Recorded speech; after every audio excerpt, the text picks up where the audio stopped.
Greetings, everyone. Hope all of you are having an absolutely fantastic day. We are back again with Pathfinder, Wrath of the Righteous. As most of you know by now, on March 7th, Owlcat is releasing a new DLC titled The Last Sicorians. As part of that DLC, we're getting a new class called Shifter, along with 6 archetypes. They finally released some of the mechanics for how Shifter works, and I think it's worth reviewing. Please note, I will not be ranking the class and subclasses until we can see the mechanics in full. With that being said, let's dive into the information that has been released. Shifters get full base attack bonus progression and claws that do more damage as your character level increases.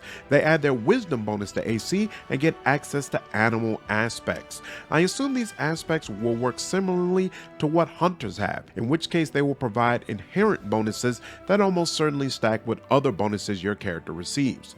Starting in level 3, shifters are immune to the entangled condition, ignore movement penalties caused by difficult terrain, and gain a +2 bonus to AC against attacks of opportunity. Shifters gain access to 10 different animal forms, and they are all shown in this picture.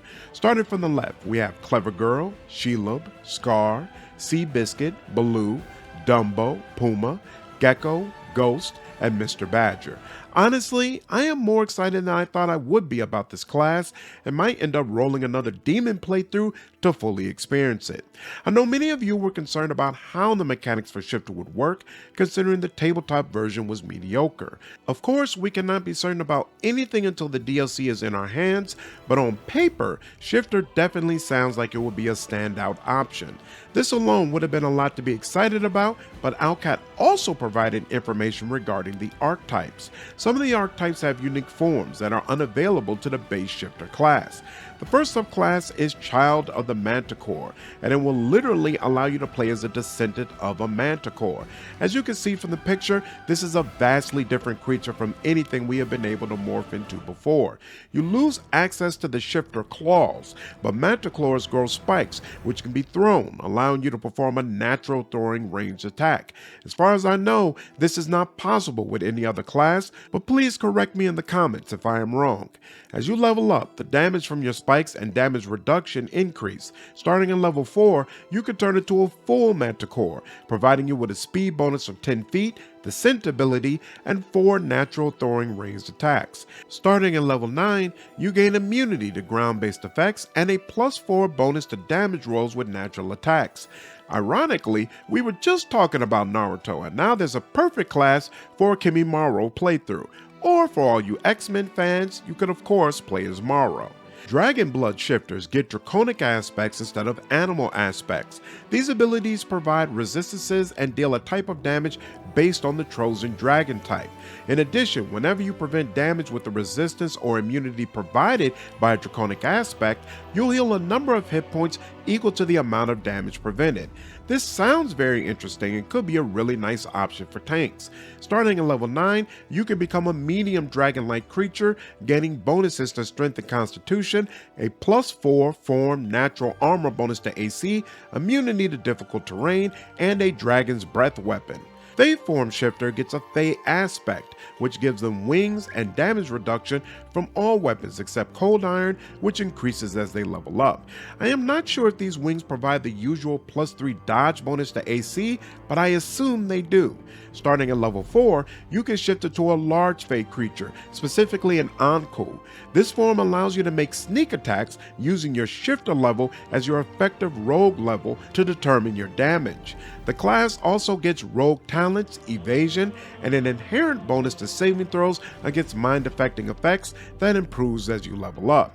At level 20, this class becomes resistant to movement impairing effects and gains spell resistance equal to 10 plus their class level. Fiendish shifters have claws that overcome the damage reduction of evil outsiders. Obviously, the vast majority of the enemies you face are evil outsiders, so this is a massive boon. They also get a natural armor bonus to AC, which increases at the 4th, 12th and 20th level.